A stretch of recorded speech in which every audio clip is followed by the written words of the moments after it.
What if I told you there's one country in Europe, a real NATO member, on the Mediterranean coast, where Americans can legally stay for a full year, no visa, no income proof, no paperwork at all? Not 90 days like the rest of Europe gives you. 365 days. Most people have never heard of this place. And the ones who have are quietly building a life there right now while everyone else is still stressing about rent back home.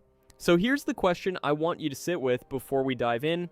If your biggest problem right now is that America is bleeding you dry financially, what's actually stopping you from pressing pause for 1 year?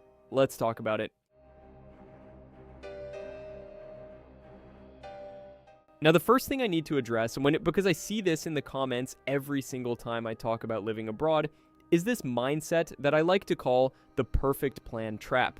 And it sounds like this. I'd love to move abroad, but I need to figure out everything first. I need to know exactly where I'll live. I need to sell the house. I need to make sure my income is set up.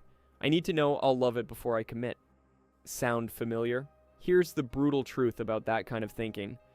It's not preparation. It's paralysis dressed up as planning. Because the reality is, you will never know if you love living in another country until you actually live there. You cannot Google your way into certainty. You cannot watch enough YouTube videos to guarantee you'll be happy. And committing to a permanent move before you've even spent 60 days somewhere, that's not a plan. That's a gamble. And yet that's exactly what most people think they have to do. It's all or nothing in their heads. Either I sell everything, ship my stuff across the ocean, and make a permanent life somewhere new, or I do nothing and keep complaining about rent. But there is a third option, and Albania is basically built for it. Think of it as a trial run, a test drive of the expat life with almost zero downside risk. Here's how it actually works for a lot of people who've done this smart. You don't sell your house, you rent it out. Even a modest home in a mid-sized American city can pull in $1,500 to $2,500 a month on the rental market right now. Some people are getting more. That rental income follows you overseas. Meanwhile, your actual living costs in Albania, and we're going to get into the specific numbers in a second, drop so dramatically that you are very likely cash flow positive from day one. You live there for a year, you experience the actual day-to-day reality, the grocery shopping, the coffee culture, the neighbors, the healthcare system, the winters, the summers, the internet speed, the local bureaucracy, the whole picture. And then after 12 months, you make a real decision with real information. Do you want to make it more permanent? Do you want to stay another year? Do you want to try a different country? Or do you want to go back home knowing you gave it a real shot? That's the power of a country that gives you a full year with no strings attached. It removes the all-or-nothing pressure that keeps most people stuck. And that alone, just the psychological freedom of not having to commit forever, is worth more than people realize. Albania is the perfect test lab. Low barrier to entry, real European culture, affordable enough that you can actually save money while you're there, and enough of an emerging destination that it hasn't been completely discovered and priced out yet. But let's talk money, because that's what most of you are really here for. I want to give you real numbers. Not best case scenario numbers, not if you eat ramen and never go out numbers. Real, livable, comfortable numbers that a normal American adult can actually work with. Let's start with rent. In Saranda, which is the jewel of the Albanian Riviera, a coastal town with views of the Greek island of Corfu literally right across the water, you can rent a modern furnished one-bedroom apartment for somewhere between $400 and $600 a month. And I mean modern, I mean clean, renovated, often with a balcony, often with a sea view or a mountain view, with washing machine, decent furniture, the whole thing. Let me give you something to compare that to. A studio apartment, not a one-bedroom, a studio in Miami right now, averages around $1,800 a month. In Austin, you're looking at $1,400 to $1,600. In a mid-tier city like Phoenix or Nashville, you're still looking at $1,200 minimum for anything you'd actually want to live in. So before you've bought a single grocery item in Albania, you are already saving over $1,000 a month just on housing.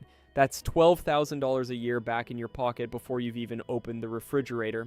Now, if you want to be in Tirana, the capital city, more urban, more services, more international vibe, better infrastructure overall, you're looking at maybe $500 to $800 a month for a comparable apartment, still dramatically cheaper than anything in the US. And Tirana has a lot going for it that Saranda doesn't, More English speakers, more international restaurants, better hospitals, better public transit, more of a buzzing city energy if that's what you're after. Okay, food.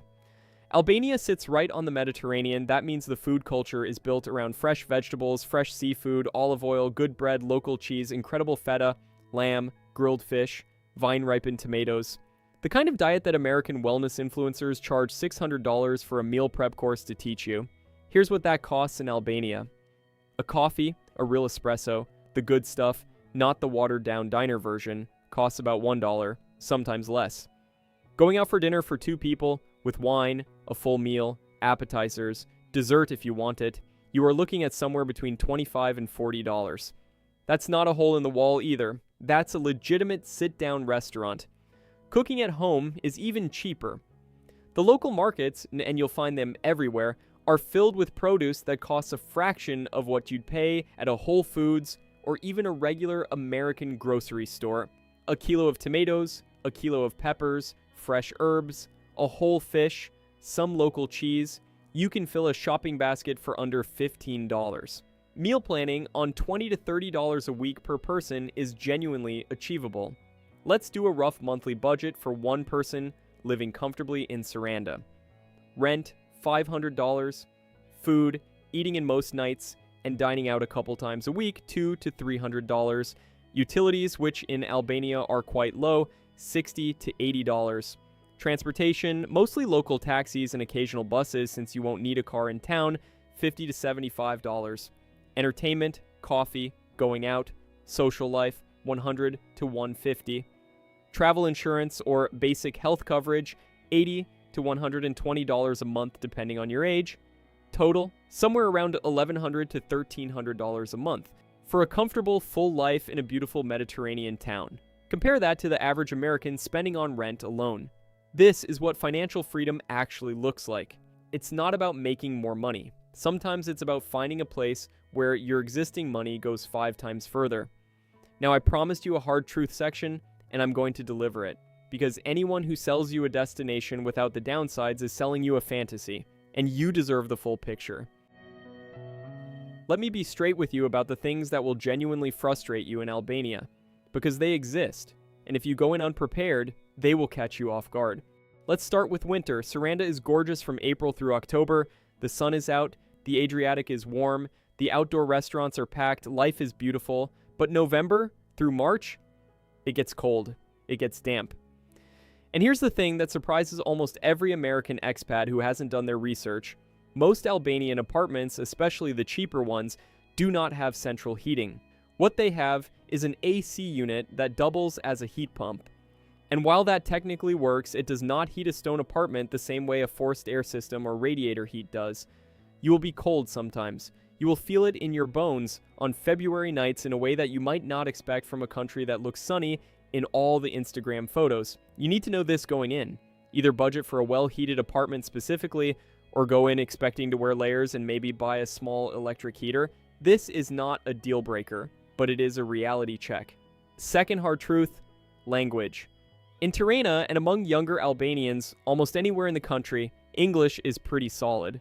The younger generation, anyone under 35 roughly, and has grown up with American pop culture, American movies, the internet, they speak English. You'll be fine.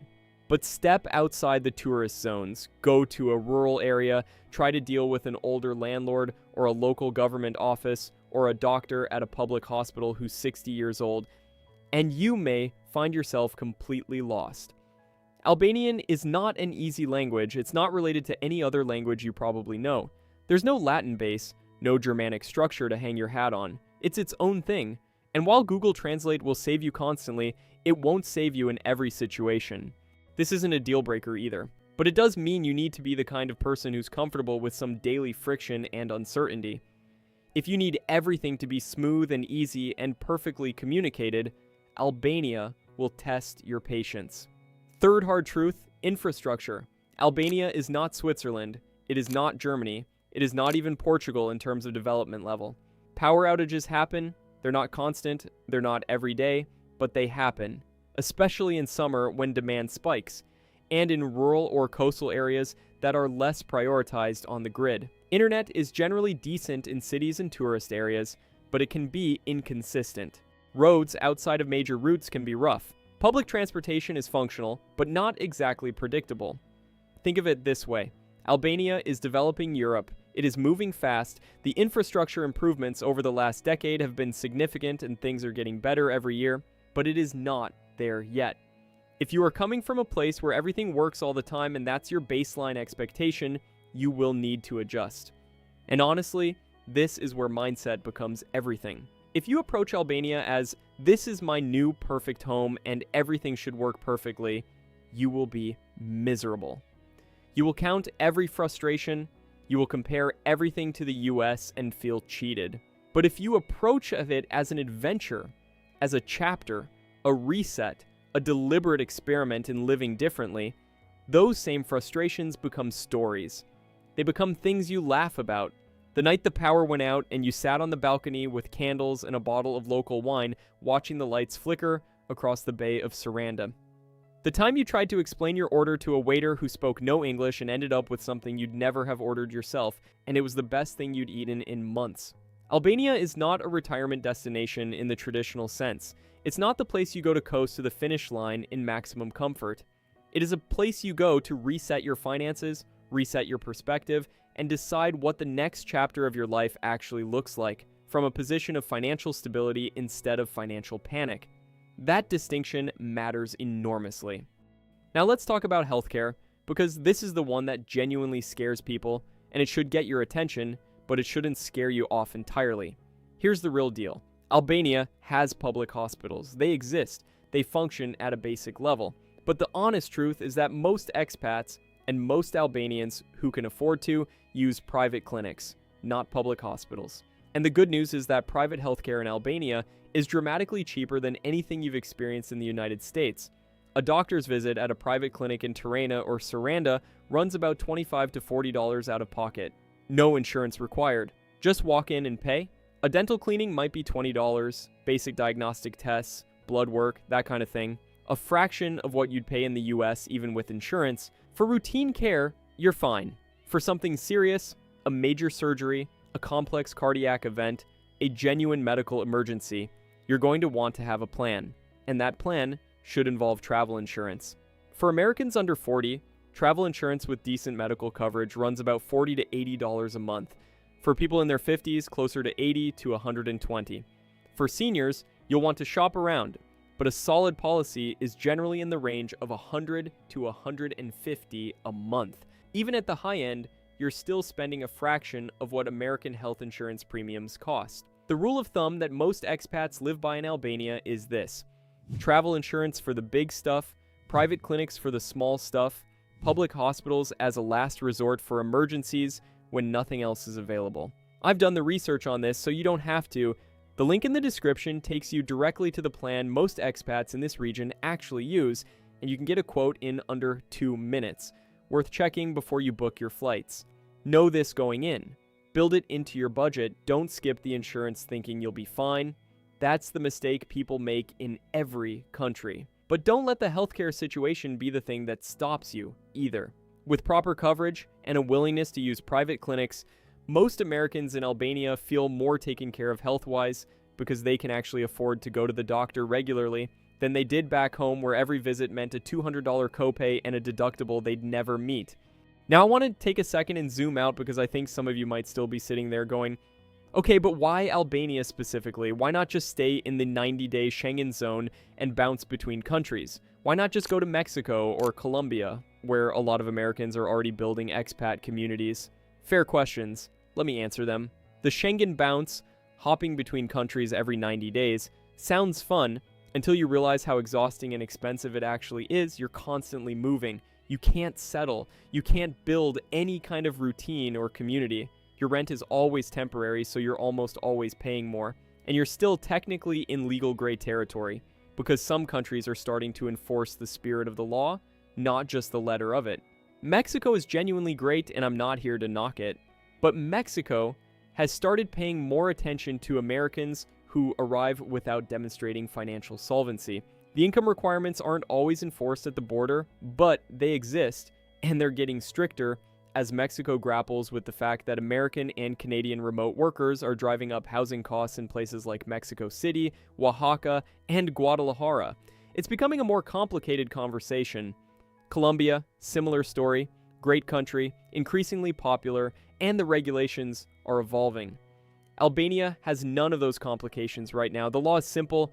Americans get 1 year, automatic, no questions asked, no income proof required, no visa application. You land. You're legal. That clarity, that simplicity, is genuinely rare and genuinely valuable. And it exists because Albania is actively trying to attract foreign visitors and investors to help grow their economy. They want you there. That welcome mat is laid out on purpose. There's also something to be said for the cultural experience specifically. Albania is not overrun with American expats yet. It hasn't been fully discovered the way that Lisbon or Medellin or Chiang Mai have been. That means two things. One, prices haven't been driven up by an influx of wealthy foreigners yet. Two, you actually get to experience authentic local culture rather than a kind of Western expat bubble layered on top of a foreign country. Walking through the old town in Girocastere, which is a UNESCO World Heritage Site. Sitting at a coffee bar in Tirana's Boloku neighborhood on a warm evening watching the city come alive. Taking a day trip to the Blue Eye, Siri I Kalter, a natural spring where the water is so impossibly clear and blue it looks fake. Or just sitting on the Saranda waterfront with a $5 glass of local wine, watching the sun go down over Corfu. These aren't niche experiences for travel bloggers. These are the daily textures of life in Albania. And most Americans who go there come back saying some version of the same thing. I can't believe more people don't know about this place. Let's talk practical logistics, and because I know some of you are already mentally packing a bag. Flights connect through European hubs, usually Rome, Vienna, Istanbul, or London, into Tirana's Mother Teresa Airport. No direct flights from the US exist yet, so expect one connection and a total travel time of 15 to 20 hours depending on where you're flying from. Not brutal, but not a quick hop either. When you arrive, just show your US passport. No visa sticker, no advance arrangement, nothing extra. The border agent processes you under the 1-year authorization built directly into Albanian immigration law. Have your accommodation address handy in case they ask. They usually do. Get a local SIM card at the airport or any phone shop in the city on day one. Albanian mobile plans run $5 to $10 a month for solid data coverage. It makes everything easier. Landlords, navigation, local apps, and saves you from burning through an expensive roaming plan. For banking, open a Charles Schwab checking account before you leave if you don't have one already. They reimburse all international ATM fees worldwide every month automatically. Nearly every long-term expat uses it as their primary account abroad. Albania runs on the Albanian lek day to day, though euros are widely accepted with landlords and in tourist areas. For accommodation, start with Airbnb or Booking.com for your first 2 weeks while you get your bearings. Once you're on the ground and can actually walk neighborhoods and talk to people, go direct. Local Facebook groups have active listings, and walking around looking for Mi Kira signs, which means for rent in Albanian, will get you a significantly better apartment at a significantly lower price than any platform will. Let's bring this home because I don't want the key message to get buried under all the numbers and logistics. Here's the bottom line. If you are financially stressed in the United States right now, and the cost of living has gotten genuinely brutal in a way that isn't personal failure, it's structural reality, then Albania is something specific and actionable. Not a vacation, not running away, not some expat fantasy for people with unlimited money. It's a pressure valve. A legal, legitimate way to slash your monthly expenses, build real savings, and give yourself the mental space to think clearly about what you actually want, without the constant financial noise that makes long-term thinking almost impossible when you're in survival mode. Here's the thing. People don't talk about enough. When you're spending $2,000 just on rent every month, moving to Saranda doesn't only save you money on a spreadsheet, it saves you the mental and emotional bandwidth you've been quietly burning just to keep up.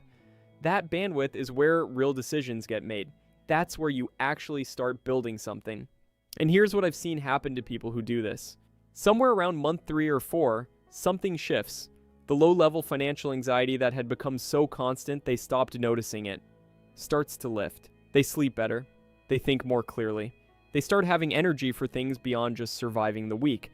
A business idea, a skill they've been meaning to learn, a version of life they'd stopped letting themselves imagine.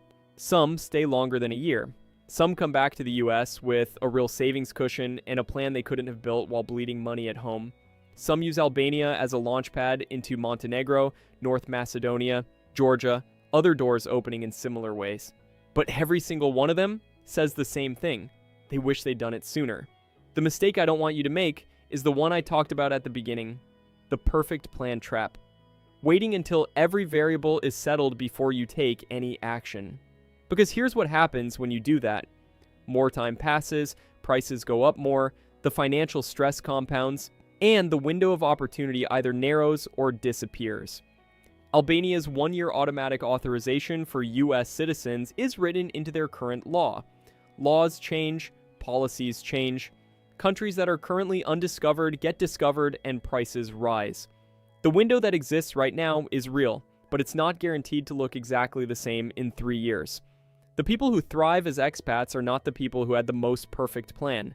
They're the people who were willing to take a calculated leap with incomplete information, knowing that they would figure out the rest once they were actually in it.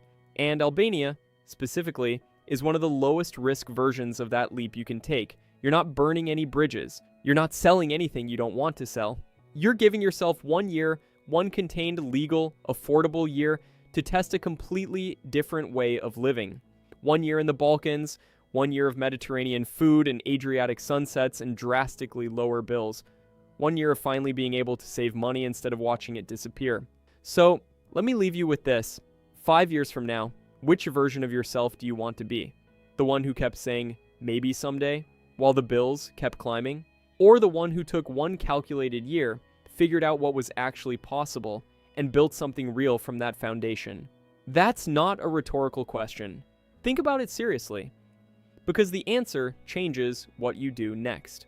Now look, I know some of you are watching this and thinking, Albania sounds interesting, but I'm not sure it fits my specific situation.